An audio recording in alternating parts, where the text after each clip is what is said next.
Hey, hey, folks, it does look like things are a little bit echoey coming from OSCPA. Is there just one mic open there? I'm, I'll shut up if I'm the only one who's getting kind of a big time echo from the admin room. How's this, Martin? This is much better. This is fantastic. Okay, I did not have my mic on, so you're getting Uh, from wherever. So this sounds good. this is perfect. Yes. Barry, can you try yours? Hi, Martin. Oh, that's loud and clear. Awesome. Thank you, guys. Notice we didn't have Angie test. We'll have her test because she's, going to be talking a lot. You're not here to keep me in line, Martin. So that I asked Angie to sit next to me. Why do you think I sent you like a 17-page chair agenda? My point exactly. All right. Thank you, Jason, for running the show. Okay, so we have Amanda, we have Alyssa, no Beth yet.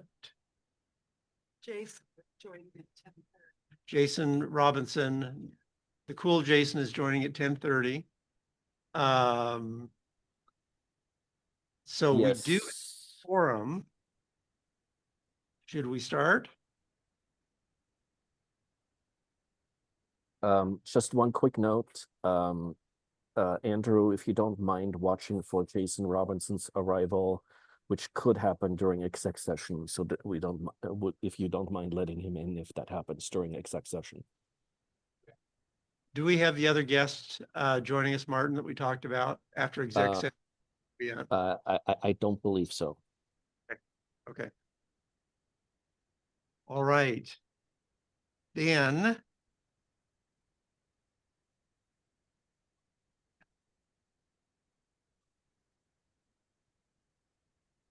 Hey, Andrew.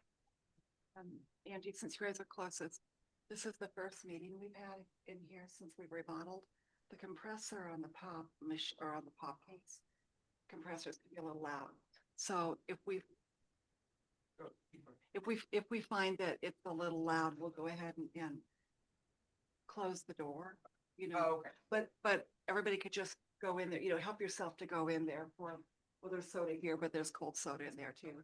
So we're just what would you say? We're test driving the new kitchen. Yeah, oh, okay. So I know compressors can be a little noisy though, so we keep the door upstairs closed. oh, that's not the compressor, that's the HVAC. Yeah, that I can't do. Yeah. You can freeze us out, but all right. I think we're going to start. We've got quorum. So let's start. Good morning. This is Jason Orm, Chair of the Oregon Board of Accountancy Laws and Rules Committee. Today is Monday, June 23rd, 2025, and the time is 10:04 a.m. Pacific time. Calling this public meeting of the Laws and Rules Committee to order. This is a hybrid session, in person and Zoom, and is being recorded, held at the offices of the OSCPA on 10206 Southwest Laurel Road in Beaverton, Oregon. We do have a quorum to start this meeting, and we are expecting additional members and guests to join us shortly. Please be sure to mute your mic when you want to speak. Please either raise your hand in the room or on the Zoom screen, or use the virtual raise your hand option. Committee members, liaisons, and support staff can ask to speak at any time. For members of the public observing, please use the public comment opportunity for any comment you may have unless specifically called upon. Please do not use the chat room for any discussions. Should any technical issues arise, we'll pause the meeting until they're resolved. I will now take a roll call of guests and members. Present at the OSCPA are Jason Orm, LRC Chair. O'Neill, member of the public. Sherry McPherson, OSCPA. Andy Barlow, board staff. Angie Hunt, Board Legal Counsel. Thank you. That takes care of people physically present here. Ray Johnson, committee member. Mr. Pitione. Martin Piccioni, Executive Director, present by Zoom. Amanda. Amanda Fells, OAIA and committee member, present by Zoom. Melissa, Melissa Wall, committee member, present by Zoom. did we get Andrew? No, we did get Andrew. We didn't skip him. Okay. Anyone else, Andrew, who is on Zoom? That is there in present. Okay. Anyone that I've missed? Hearing none. So all of us received the draft agenda. Has everyone had an opportunity to review it? Does anyone have edits? The only small thing, for some reason, road is showing on everything now, Oh, but it's street. So street. It's street for City of Beaverton on this side. It's road for a few little pieces of county unincorporated on the other side. So we are on Laurel Street There we in go. Beaverton, Google, unless we walk through the park and then, it'll be something different. it's giving us excitement because everything's popping up that way also. Thank you. No changes to the agenda. No changes to the agenda. Everyone, please be reminded that all motions, seconds, and votes must have oral identifying themselves with their full name. So if I was going to move Jason Orm, I move. Now that I believe has a motion to approve the agenda as presented. Sherry McPherson, I move to Sherry, accept the agenda as presented. Sherry moved. Do we have a second? Melissa Wall, second. Thank you. Any discussion? No. So voting works the same way. We all need to vote by saying our name and then yay or nay. Ray, let's start with you. Ray Johnson, aye. Amanda, Amanda Fells, aye. Melissa Wall, aye. Sherry McPherson, I. Jason Orm, aye. Motion passes. You have a late admission? Late admission. Oh, Beth is with us. We'll give Beth just a moment to get connected. Sorry, back-to-back meetings. I'm here now.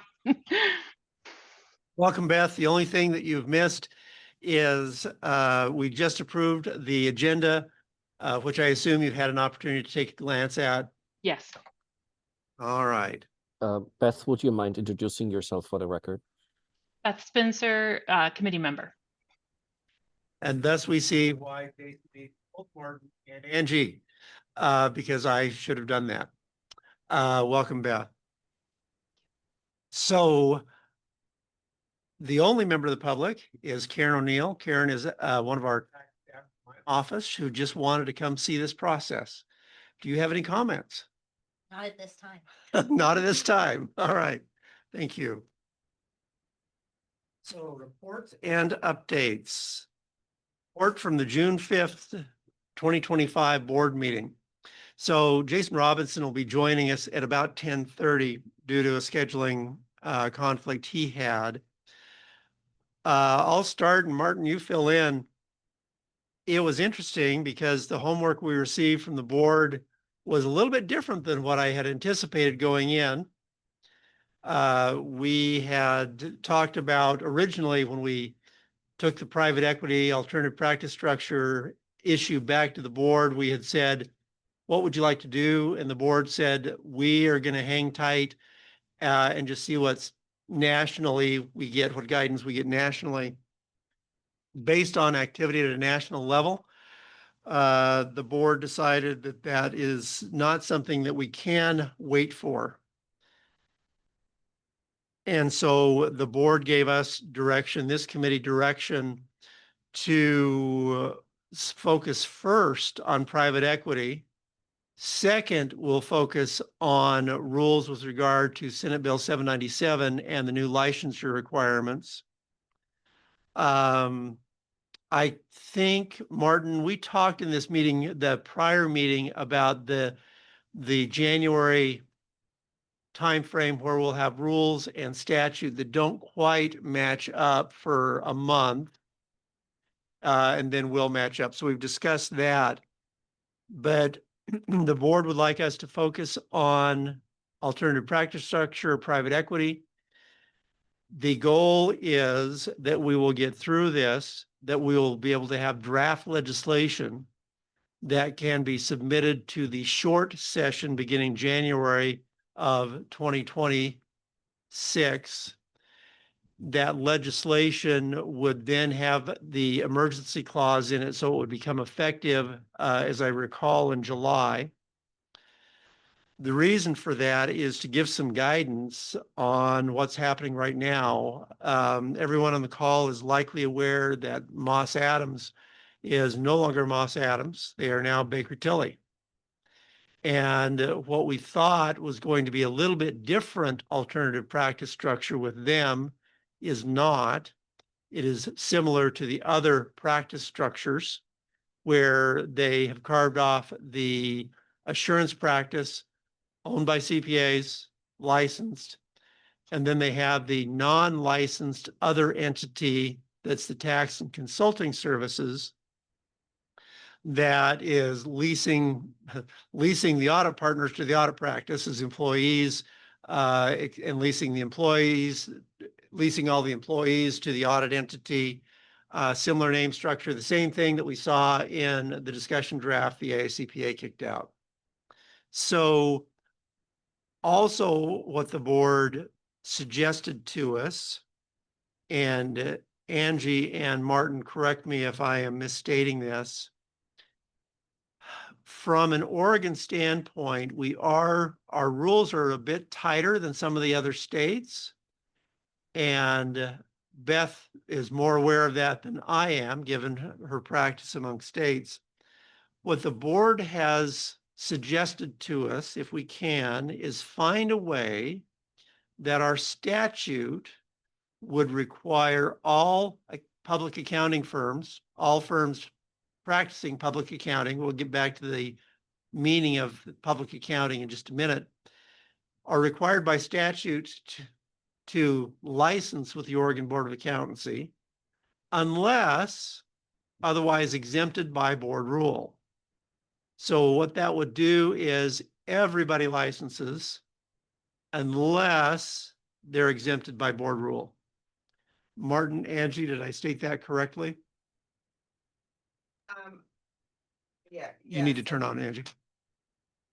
I think to some extent, I don't know what, some of this conversation probably is going to be happening in executive session. So I'm not sure, Martin, where you were looking to have that. Yeah.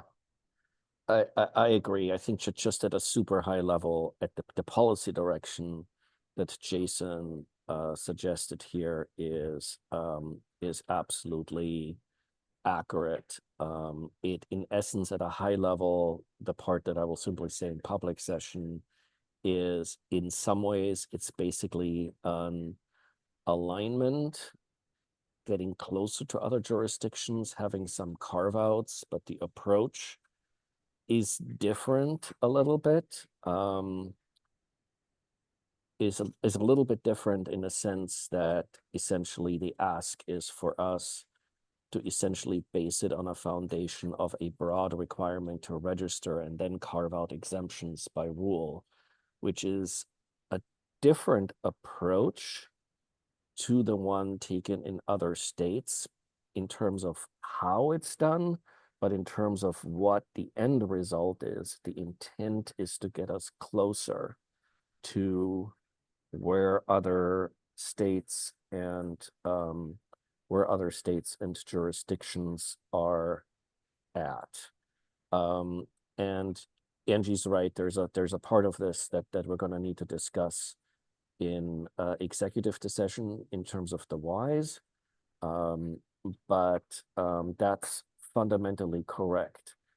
That said, I do, with respect to the chair, need to correct one thing for the record. The descriptor of what specifically happened with Moss Adams's transition to, as part of its acquisition by or merger with Baker Tilly. I think what the chair described is the traditional APS structure. That particular version actually does not apply to Moss, because to what is no longer Moss, because they actually use multiple different entities, and neither their non-attest or their attest entities have any staff. They have a separate entity that's just for holding staff and leasing them out to the entities. They are not the only ones doing that in the APS space, so that's not unique to Baker Tilly. We've had a couple of firms doing that. It does not ultimately I just need to correct that for the record. It does not fundamentally change the nature of the discussion that the policy discussion that we need to have. But I do want to just put that on the record, that it's a bit of a more complex version that that this transition is undergoing, where I also feel comfortable saying on the record that everybody is still in a learning mode, including, quite frankly, at the firm itself and their employees, as well as us on the board side and here on the committee. It feels like we're all just kind of in this massive undertaking of learning of what all of this is, as part of us trying to figure out what the policy steps are. So I'll stop there. Thank you, Martin, for the clarification and correction. I had looked at the deal structure and I misunderstood it. I haven't been in the details nearly as much as you have. Thank you. So that's the report of the board, and that lays out what we're going to do today. Melissa. I'm sorry, could I just ask for a clarification? So do they have three entities, basically? One that holds the employees but basically does no work, one that does audit work but leases employees, and one that does any other kind of work and leases employees? Did I understand that right? That is correct. In part, it's more complex than that because of this whole transition to Baker Tilly as well. There's also kind of what I understand to be, and this may not be the right word, like an ultimate holding entity that's kind of hovering above all else. And I also understand that in that particular structure, it is my understanding that essentially the entity that's currently holding the employees, I think, is a temporary entity that will ultimately be merged into a similar entity that Baker Tilly has for its employees. So right now there's essentially, all the folks that were associated with what was Moss essentially were moved into a separate entity that they call, I believe, Moss Adams, Moss Adams, I think, Advisory Group. It's MAG. I'm pulling this off the top of my head, but it's MAG. But I don't believe that entity will be there forever, because I think it will ultimately be merged into essentially a similar one that Baker Tilly already has. This is just essentially a temporary piece. It is also my understanding, and I don't have a lot of the details yet. There's still a lot of communication going on, that the audit entity on the on what is now Baker Tilly, but essentially the former Moss audit entity, we still have a registered Moss entity with us. My understanding is that, and we have not gotten yet communication formally regarding either ownership changes or, my understanding that is purely oral, and it's mostly oral at this point, is that the audit entity of Moss is only there to finish out existing contracts. because they already have a registered entity for on the assurance side for Baker Tilly that we've had in Oregon for a while. That essentially most that work, where essentially Baker Tilly assurance work will be conducted through. So ultimately, it looks to me like what used to be the assurance arm of Moss is going to be wound down, and assurance activity happens through the already registered Baker Tilly insurance entity. And that the original Moss entity is just there to finish out contracts. How that exactly works yet, I don't know for sure. There's still a lot of learning going on, and I'm sorry that it's so complex, but it is complex. So there's a lot of moving parts here. Other questions? All right. So moving to next item, since Martin is somewhere, I don't know if he's in the airport yet, coming back from the NASBA meeting. Maybe you have some thoughts about the NASBA meeting. Yes, I am indeed at an airport waiting to go on an airplane. And actually, Jason, since you brought that up, I may need a little bit of grace to help time with transition during whatever lunch break you take, because at a certain point I need to switch to the actual gate. But I am at an airport and fortunately able to participate by the grace of working technology. Thoughts on the NASBA board meeting? Not board meeting, sorry, at the NASBA Western Regionals meeting. And Ray, please jump in here since you were also at this meeting, because there was a lot that was discussed here, and Ray was also with us at the Pacific Regional breakout that was run by our own board chair and NASBA Pacific Region Director Haley Lyons. And we had an in-depth panel on this here. I think probably just to touch on some of the highlights for me, one of the things that kind of came out of this meeting is on the positive side, I do think that the NASBA task force is picking up steam.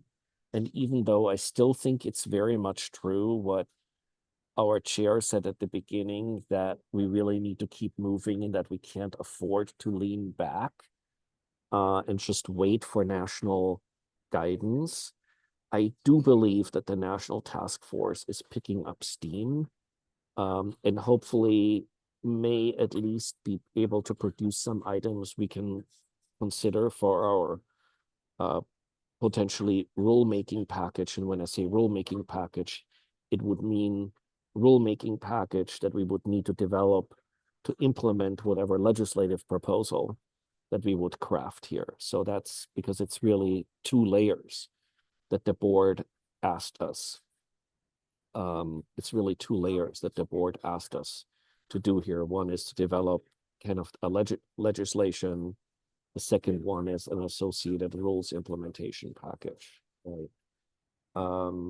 And so I do think that there's a little bit more steam that's coming out of there, although unlike with AICPA, I'm not exactly sure. And Ray, jump in if you heard something more specific, but I'm not exactly sure we heard details on which part the task force may tackle first or second. I'm not sure I heard that level of detail. If I'm wrong on that, Ray, please jump in. No, I think you're right on that. Quite honestly, we've got a task force that I think is just really getting underway. Yeah. I think, and it was interesting, Dan Vukovich from Montana is on the task force. He's in a firm that, like Boss Adams, is just going through a merger, and he's still trying to figure it out. Yeah. So I think we're really at very early stages.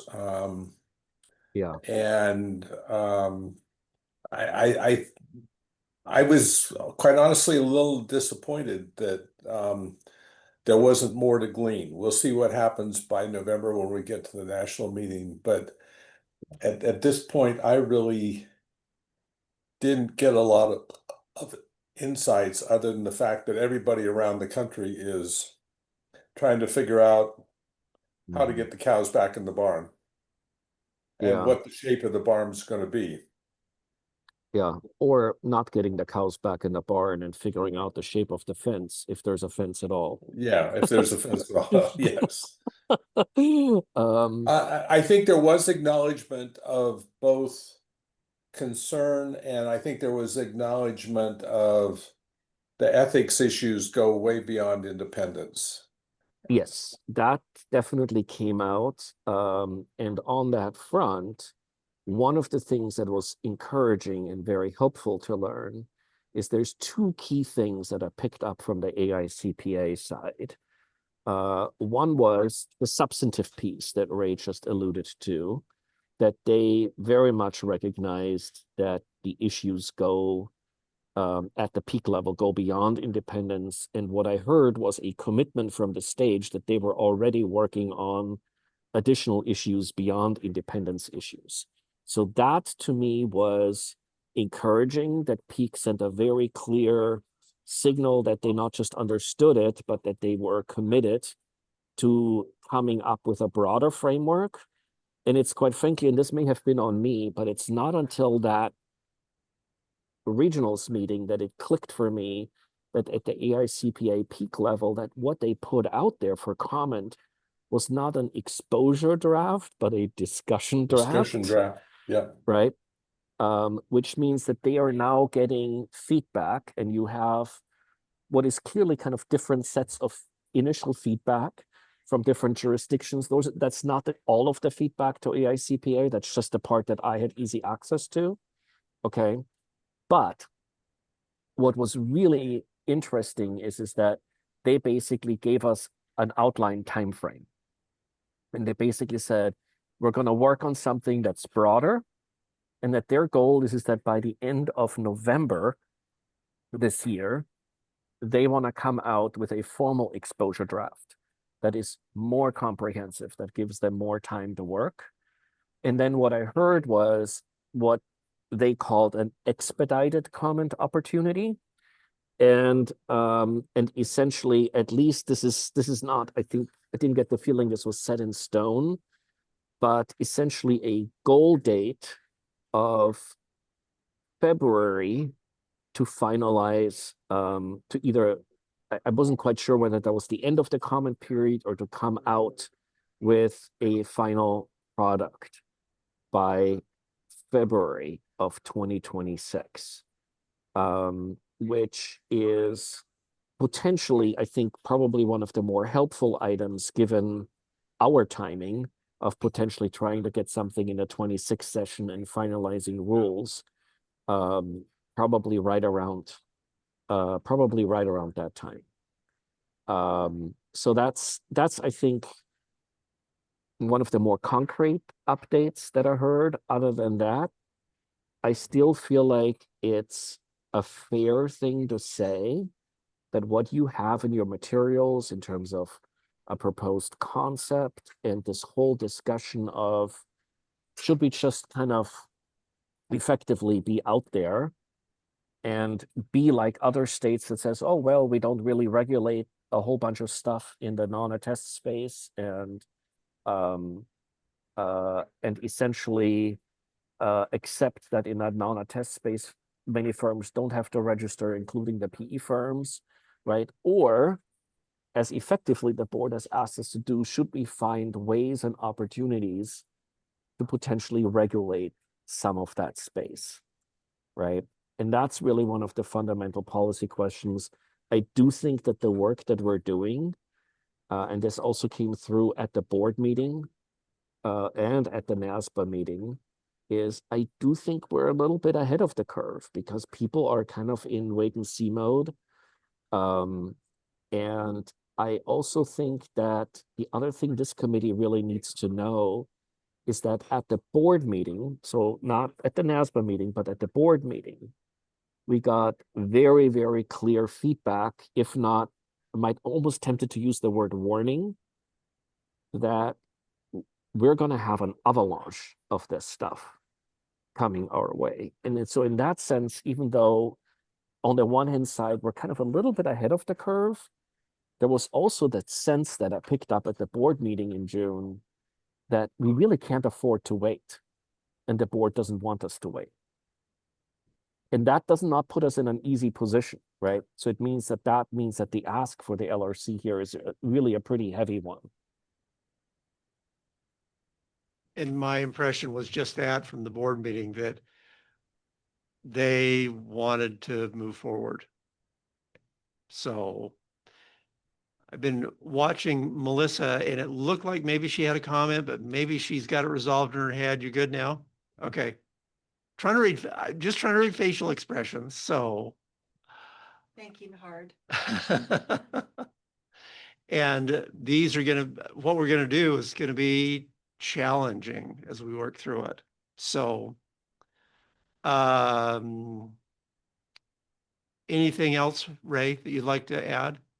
Well, I guess part of the sense that I came away with is you have individuals in these firms that have been regulated, understand the public interest in what they do.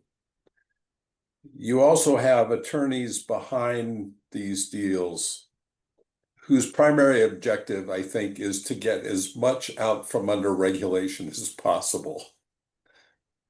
And I think there's some culture clash going on in the firms. I think previously we've described this as being the Wild West, and I think the way these deals are being done, there is some culture clash inside of some of these firms that I think even they're still trying to figure out. I don't know if you share that perspective with me or not, Martin, but that was kind of some of the behind the scenes feeling I was getting out of this. Absolutely. I do think that kind of runs right through it. There are firms that are simply getting into this because they need or made a business decision on the capital, but are not really into this because they are kind of anti-regulatory or want to be deregulated.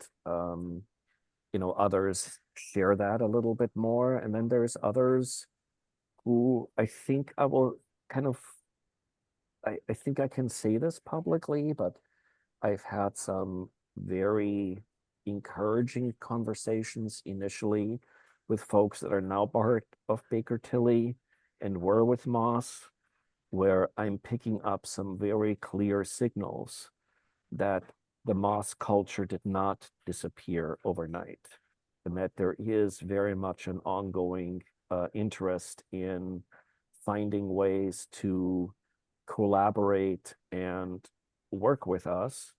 And I also feel comfortable announcing to the committee it's not all fully there yet, but I'm also working with the board chair right now to get a representative from the former Moss onto this committee so that we can essentially really work with them and hear from them directly as they're learning it, quite frankly, too, and figure out kind of what these things are and bring them to the table, realizing that there is more than one version of APS structures, right? We know that. So it's not just about accommodating them. It is really about trying to bring that perspective as well to the table, and it feels comfortable doing so because on the one hand side, it reflects the long tradition with the Oregon board that we are trying to really have all the perspectives at the table and that we need to be consensus-based. If we bring anything related to this to the legislature, it also reflects that in this case, we're dealing with an entity that has gone APS that has not abandoned its culture of wanting to work with boards of accountancy.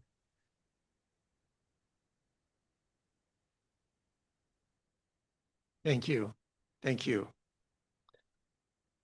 We've talked a little bit about the peak the peak exposure draft, or not discussion draft, not exposure.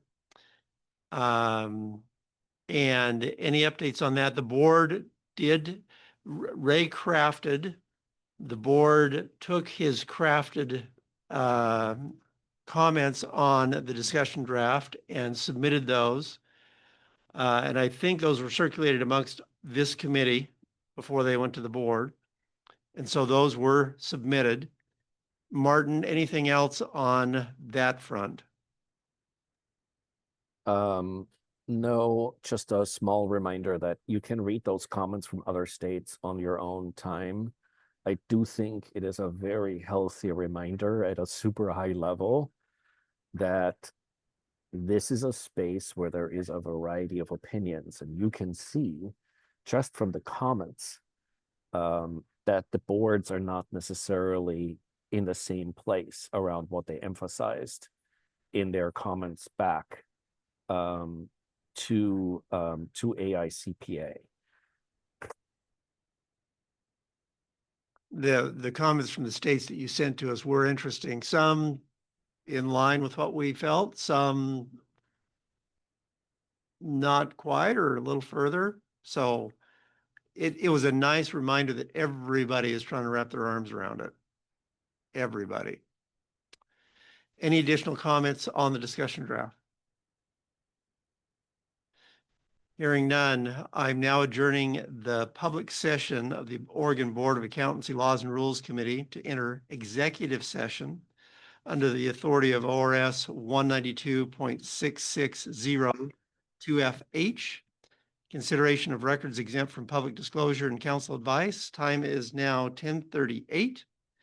Our one guest is going to go hang out. Yep, you just close them. Yep, our one guest with us here is now stepping out of the room. Andrew, we don't have any guests on Zoom. Jason, just to make this a little bit more complicated, the other Jason. Okay, so I'm now adjourning the executive session of the Laws and Rules Committee on June 23rd, 2025. Time is now 11:58 a.m. We will take a break until, let's go to 12:15. That'll let Martin, 12:15 Pacific Daylight Time. That'll let Martin get to his gate. And we can grab lunches, and then we'll open back up with public session at 12:15 p.m. Pacific time. All right, thank you. Brilliant, thank you all.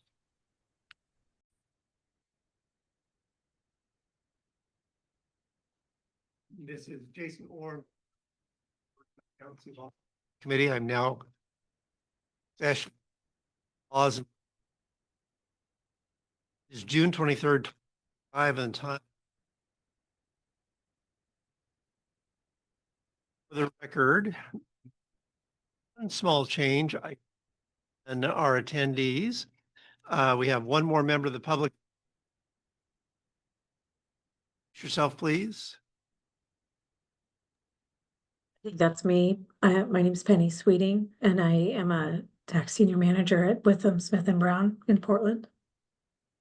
Thank you. Name as the prior. Be back on momentarily.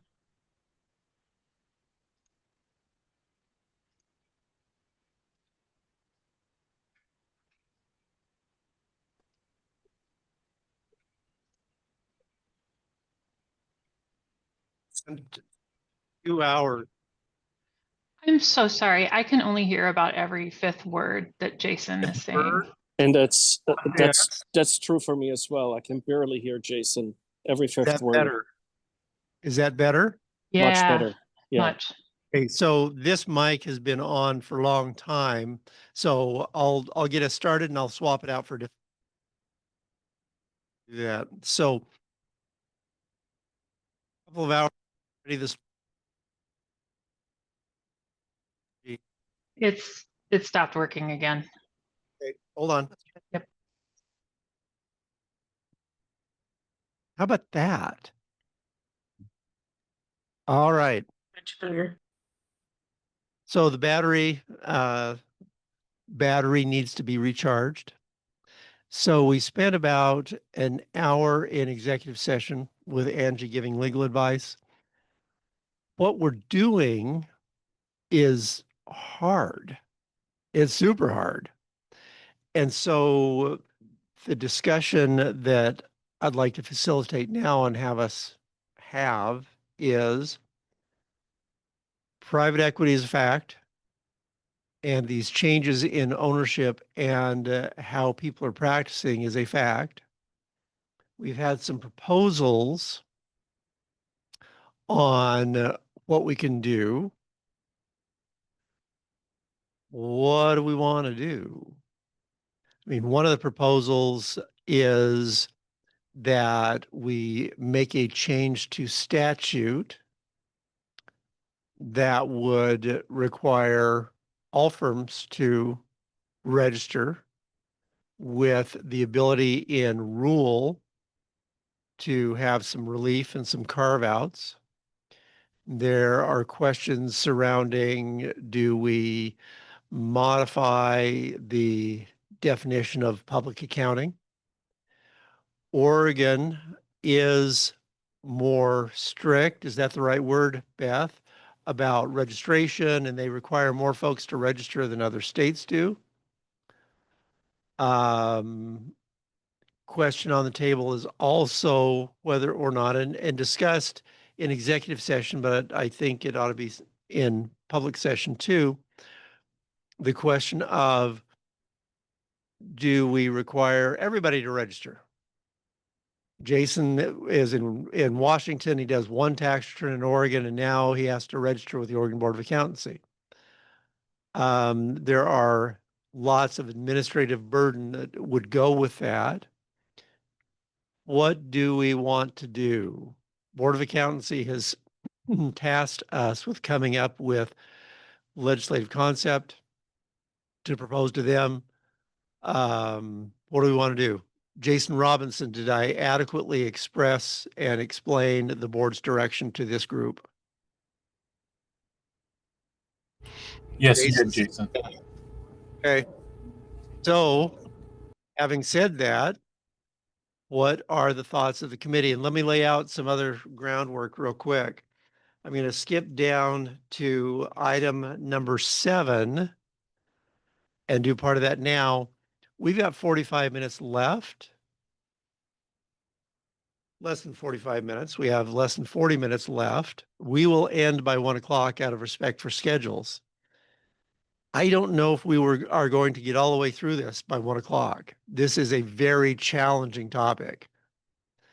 So we're going to get through as much as we can, and then we'll have some time to think about it. And we're going to come back together on the 17th of July, and we're going to do this again and attack it again. Perhaps we will get all the way through it and everyone will be happy, and Angie will have this beautiful idea that she can go work on legislative concept. I don't know if we're going to get that far. Maybe we will. So that's my expectation. That's timing. All right, ladies and gentlemen, what do you think we should do? Start with the idea of, should we have a legislative concept to put forth before the short session that says everybody ought to register, everybody's required to register unless exempted by statute. Let's start there. I think you meant to say unless exempted by rule. Unless exempted by rule. Thank you, Martin, who is rolling his bags through the hallway of the Narlands Airport. Ray. I'm supportive of that. I think I like the idea of asking firms to register. I'm not sure exactly where I am on what the rules are that we'd write. I think that's down the road, but in terms of who to exempt, but I think it's important that we be clear that firms providing professional services should register, and then we'll deal with the exemptions. Ray, for clarification, would that be firms providing all professional services of accountancy, including tax? Yes. Okay. Comments?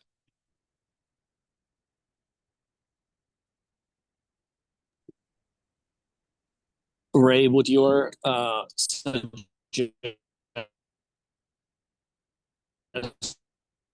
You're breaking up, Martin. include continuing the exemption? Can you hear me now?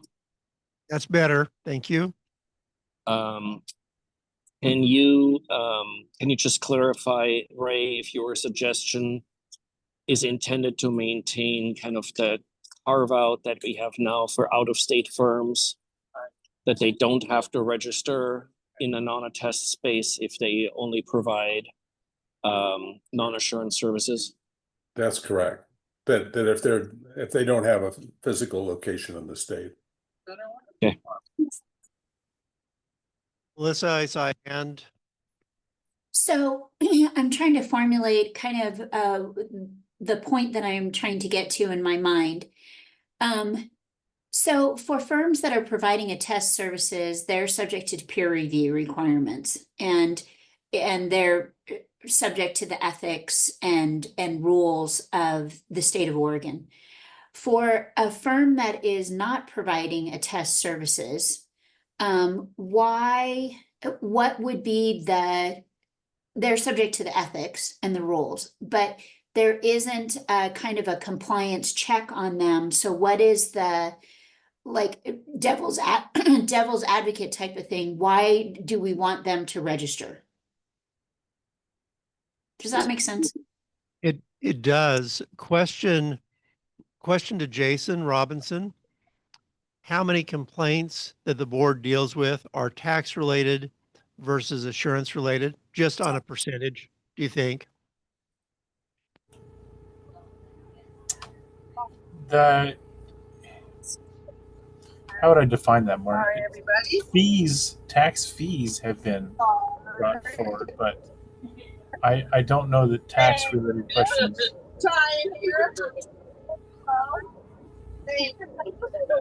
I don't know. Martin, I would say about 50%. Wouldn't you? Substantive complaints, they do tend to be a little bit more on the firm side. I mean, on the tax side than on the assurance side, but that's, I think, simply more an issue of the quantity of engagements rather than a reflection that we really have more of a problem there. And I quite frankly think the vast majority of complaints that we get on the tax side are really more a reflection of the pressure and the overwhelm and lack of communication issues, rather than really heavy weight on substance. Now we do have some on the substance, but it's not an overwhelming, that's really not the primary piece that we're seeing. Yeah, for the tax side, it's more of I think the fees and the way the tax filing has been handled than it is the actual processing of the return itself and getting the return right. No, that is so helpful to me to understand. So then let me throw another devil's advocate question out about that. So what benefit do we have and I say that generally because it's not us, but does the board have from registering a firm for tax purposes versus registering just an individual licensee? Does that make sense?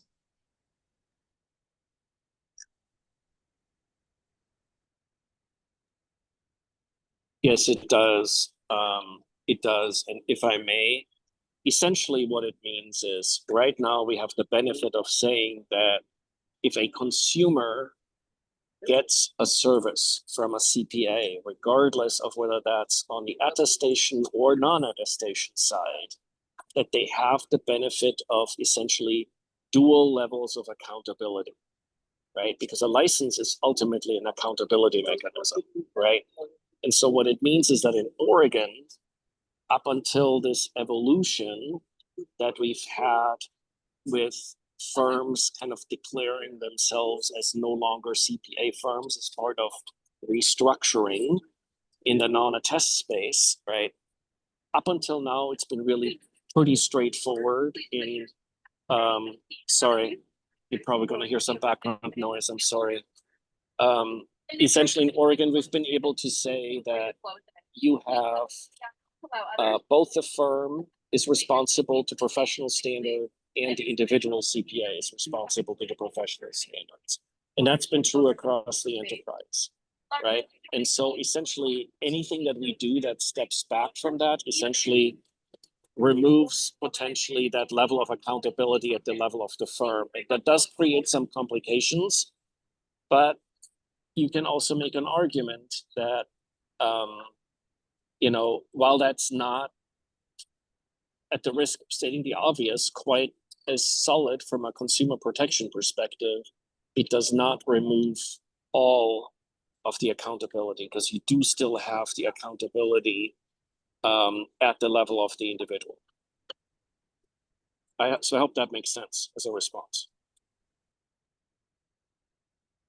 Keep going, Melissa. Great questions.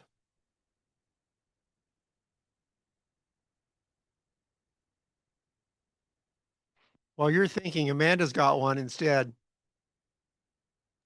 And then Beth, no, Beth was just rubbing her arm. Okay. So I guess my thought here is kind of goes back to the point you made earlier, Jason, which is who owns the records, who owns the client information. This is a pretty, you know, it's an asset, and it can be a business asset, but it's also a lot of very personal information for people. And so, you know, if there's business acquisitions, transitions, you know, who's accountable for keeping track of those records and maintaining their security? Yeah, and who ultimately has control over those? If not the firm. Or what I should say is, if the firm wasn't going to register, how would we address that? Short answer, this is where the problem is, right?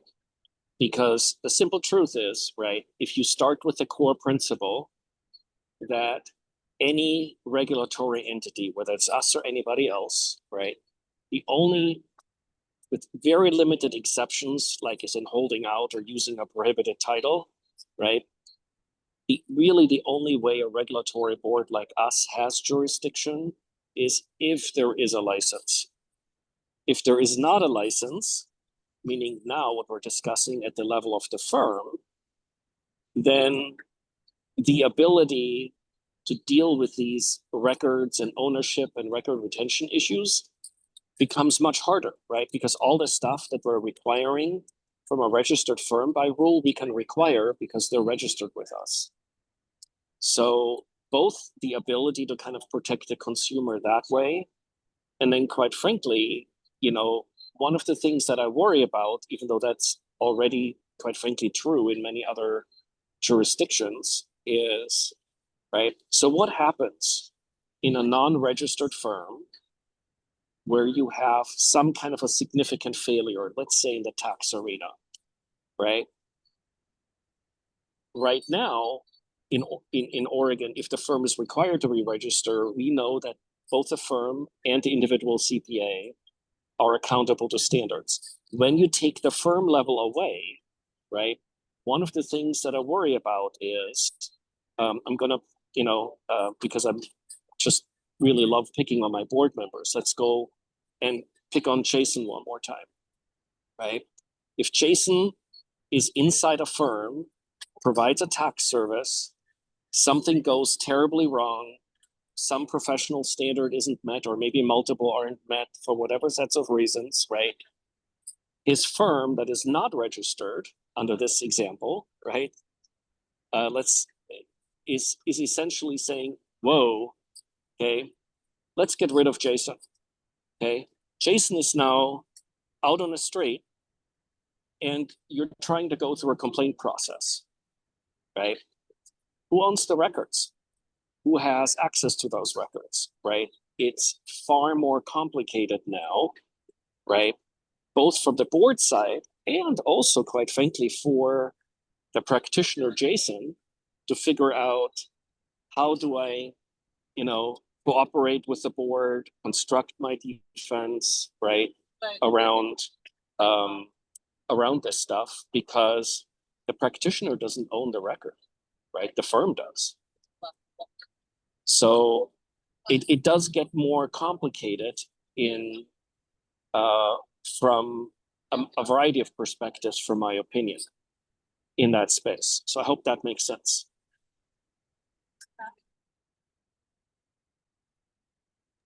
So if we take that combined with the fact that we know, I mean, just kind of the climate of, cyber attacks and like the importance of protecting that client information. If we take that and we kind of then also look to what's happening in the medical industry to say they've kind of been down this path and have decided actually we're going to try and kind of veer back largely because of what's happened with the client experience and those types of things. Are these things that speak more to a need for firm level licensure to kind of help protect that in the, kind of where that can go?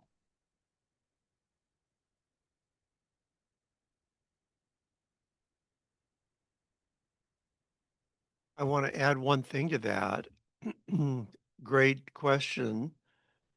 So from an IRS standpoint, I am prohibited from releasing tax return information without disclosure authorization. I look at that from my standpoint is somebody requests that information and it's Talbot, Corvola, and Warwick that's making the release.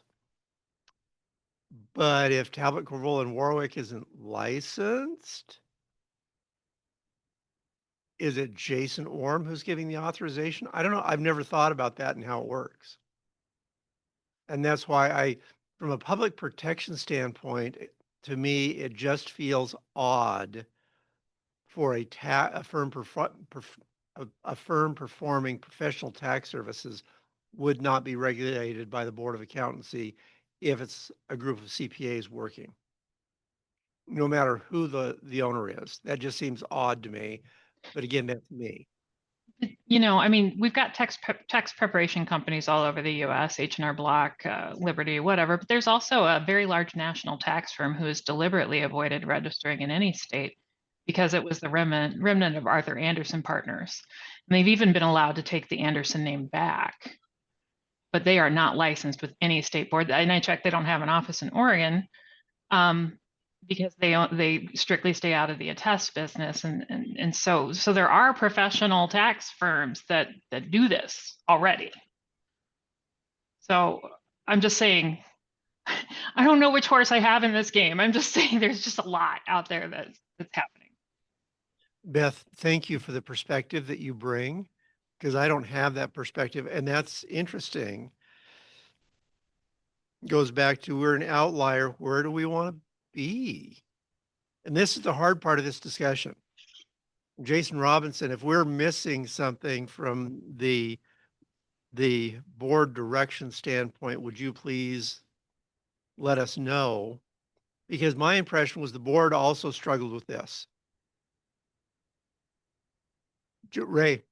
Yeah, I recall seeing something in the Uniform Accountancy Act related to mobility that basically there's some language in there that, if there's a complaint against somebody from out of state, that there's an obligation for the practitioner to comply and an obligation for his firm to provide data and records and cooperate.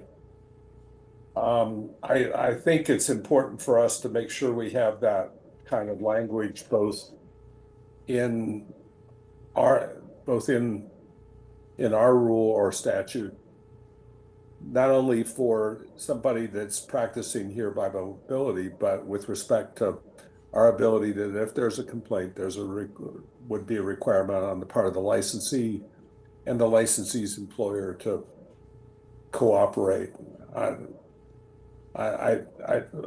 We may have to make sure that that's in our rule and statute, but I think that's a critical issue that for the Board of Accountancy. What I'm hearing a little bit is the leaning towards, yeah, and Beth, I need you to nudge at me, please.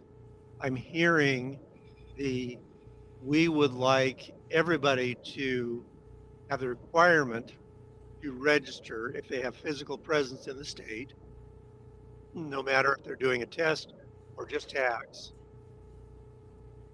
But by rule, we are going to provide some exemptions, exclusions, etc. Is that what I'm hearing?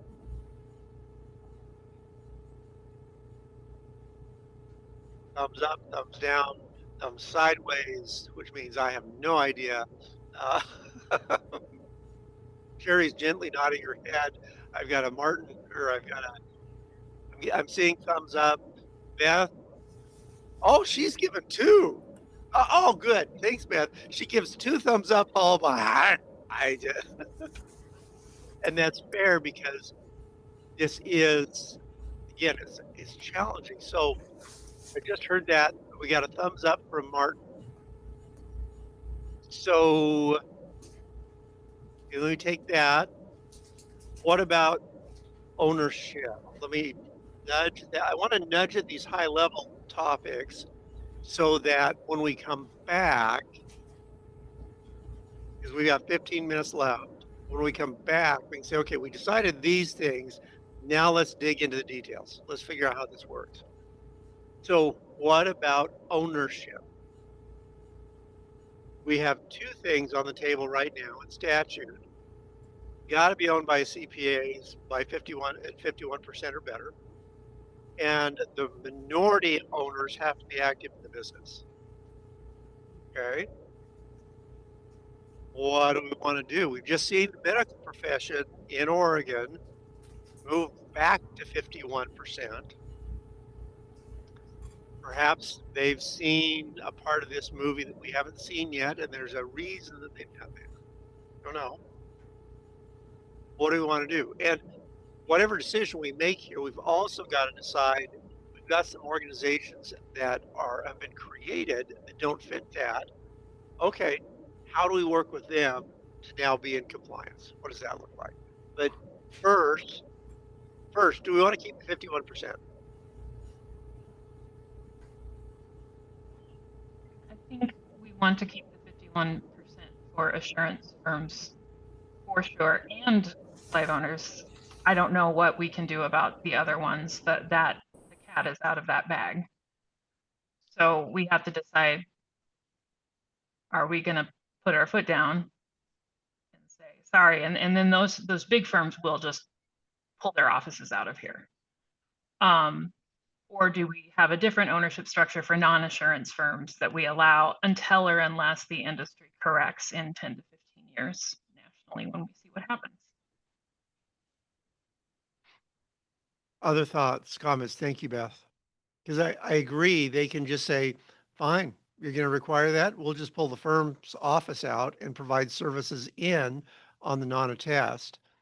But what I heard Beth say is, yes, 51% plus on non-attest. And I want to, who's my auditor in the room? I need an auditor in the room. I'm going to pick on Ray. I need the auditor. Ray's also got the most history. Is that 51% because of that was a compliment, my friend, not a not a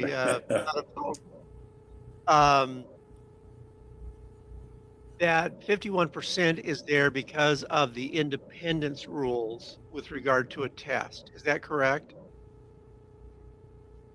I think the firm ownership rules have been there. Boy, I think it's more than independence, but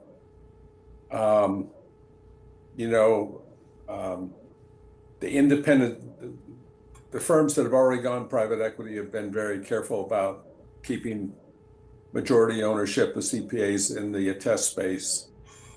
And then it's, I think what the whole profession is wrestling with today, because I think the profession a decade ago would have said 51% across the board, the attest and the non-attest base. But it wasn't in rule, and I think, where we've gone today with private equity is testing those boundaries. And this is a question that state boards right across the country are wrestling with. We're not the only one. So I don't know that I directly answered your question. I think it's more than independence. It's about, I think the issue in large part is about maintaining the public trust and ensuring that we maintain the public trust. That public trust takes a long time to build, but it can fall apart faster than it takes to build it. And I think that's the concern that's on everybody and a lot of people's minds. Jason, thank you, Ray. Jason Robinson. I don't know if this helps any at all, but the board is definitely leaning towards keeping the 51%. And we would need good reason to want to drop it. So keeping 51% for all entities? Attest and non-attest? Attest. Well, yes, attest. Attest, but I'm hearing not open for discussion on non-attest. Correct. I believe. Okay. Martin and Angie, is that the take you're getting from the board? I think Martin dropped off. There he is. He just popped in and out like magic. I don't know that the board even talked about that. I don't remember it being part of the discussion necessarily.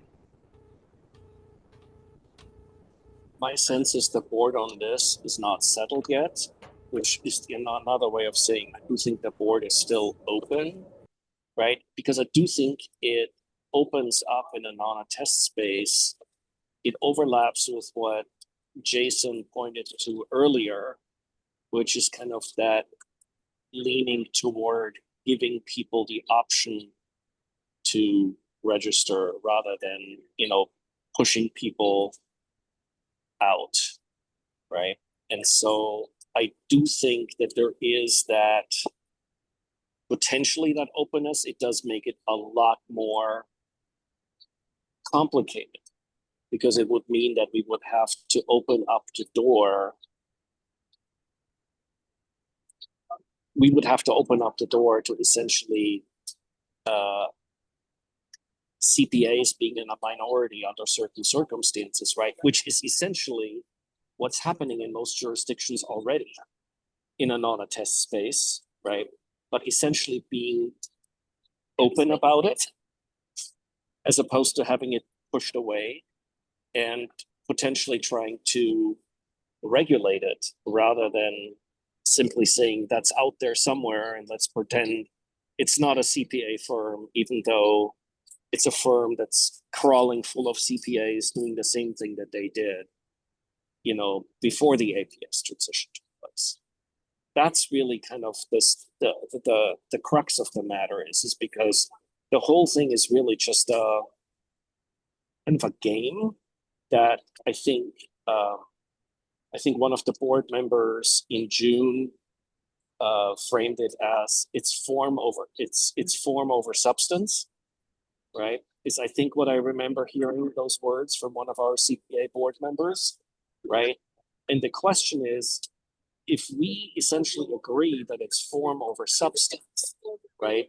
It really opens up some significant questions for us as to whether we want to try to regulate it, even if it is not CPA majority owned in in the non-attest space.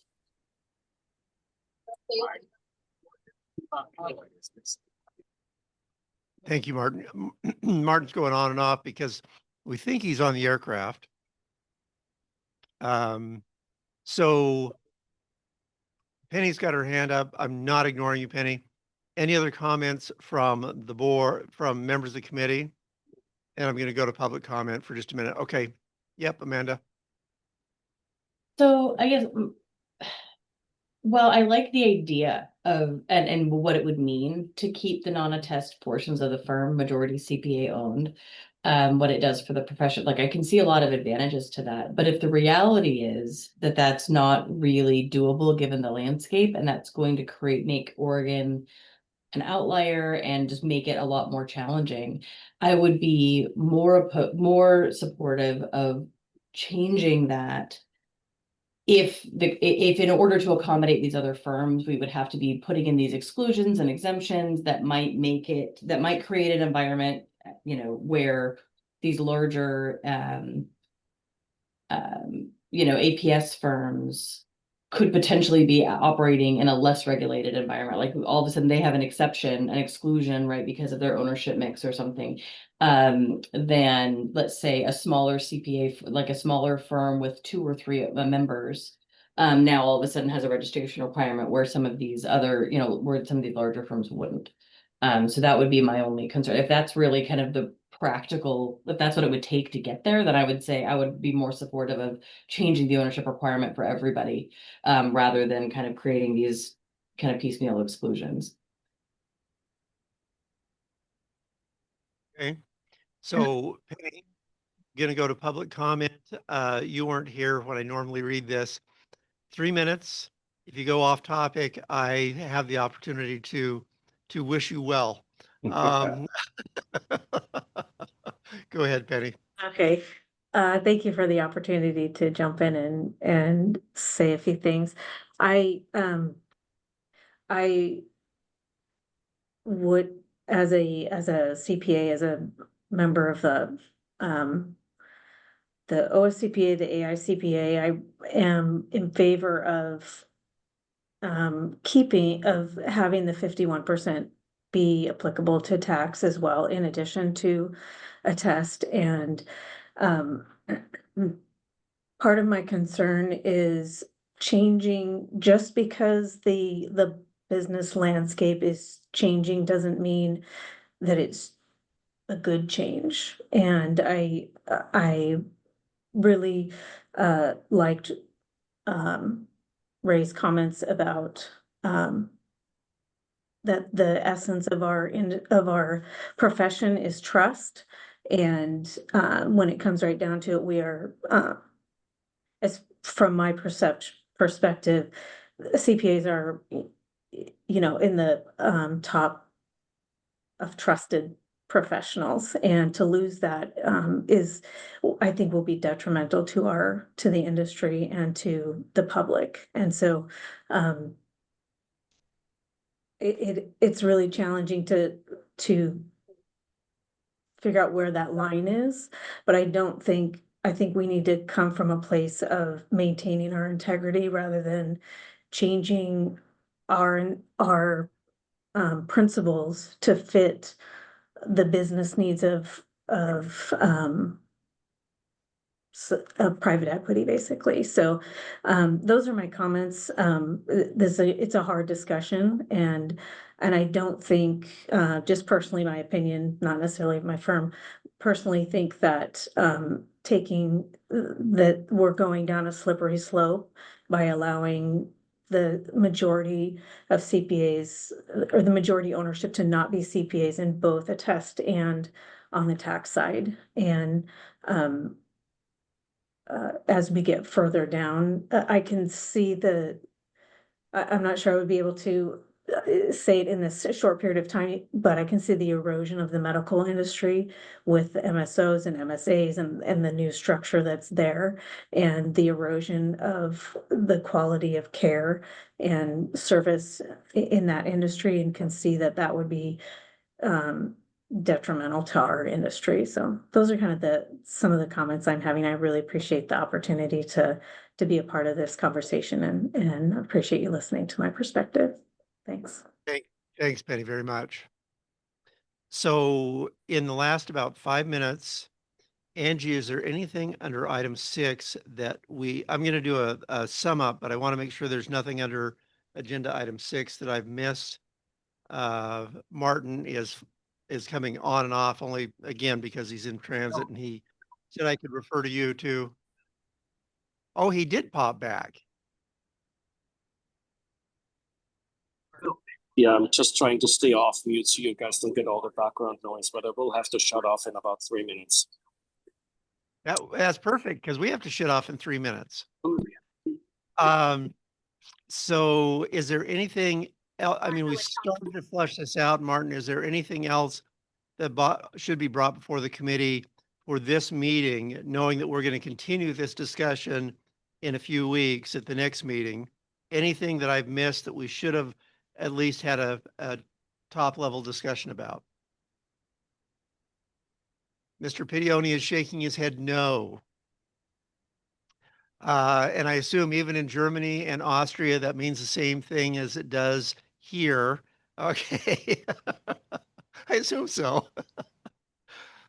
I love his rich, I love his rich background. It's just super fun. So where I hear us landing is, yes, statute that requires all firms to register with a provision to allow carve-outs in rule. And I'm not using the appropriate language. Angie will use the appropriate language. I'm hearing discussion. I'm hearing 51% ownership of attest firms. Yes. 51% ownership of non-attest firms. Discussion. Is just what I'm hearing. Take those two items, and that's what I hear from Jason Robinson as well, is the board 51% on attest. Yep. 51% on non-attest. The board's kind of split. There's discussion at the board level too. So as we come back on the 17th of July, think about these things and let's have a continuing, and it'll be a hard, robust discussion. I explained to somebody what I was doing today, and I explained to Karen, who's sitting next to me, what this was. I said, I am going to spend 3 hours with a group of scary smart people facilitating a discussion on very difficult subjects. That's what we're doing. So that's where I think we ought to go with this, is we've got those little things done. If there are any final comments, raise your hand. Otherwise, I'm going to wrap us today and call us back on the 17th, and we'll do this again after people have had a chance to talk about it. Yeah, we'll see where we come to. Again, the idea is we need to have stuff done by September so it can go into the whole legislative process. So, and rules done by then too. And oh, by the way, we get to do the rules in November, December on that little Senate Bill 797 thing on licensure. For those who have not been watching, it didn't go through this committee. Senate Bill 796 with the scholarship was signed last Friday by the governor.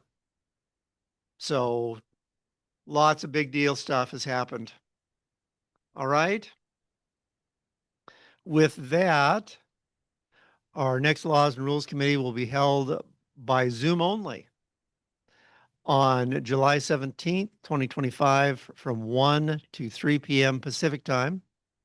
I'm now adjourning this public meeting of the Board of Accountancy Laws and Rules Committee. Time is now 12:59 p.m. Thank you all for everyone, your participation, your work on the committee. Thank you. Thank you. Appreciate it. All right, let's terminate the recording.